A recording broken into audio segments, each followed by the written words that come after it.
No a teď jsme se přesunuli do rodného domu nevesty. Na kosti, protože tady to jde, byla vexelka.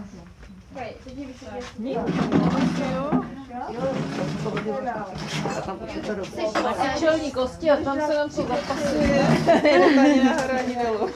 Tam se to pak někam zapne. Však tak to má být.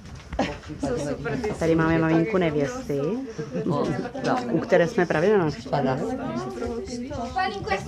Ve vší slušnosti ovšem. Máme tady i čtyřnohýho kamaráda.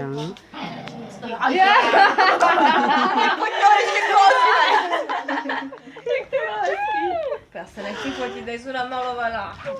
Ještě kosti. Halí, ukaž tam někoho. Já natáčím, tak někdo ji vyfoťte. Aha. Já jsem to nechtěla říct, aby to tam bylo.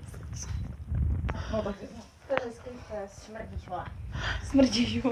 On je vykoupanej, ty z prosťáku. Pojď co na mě. No tak on mě tady zotahoval. Takhle drží. Mali, ona je že? Jsme na držku. Skvělý. To.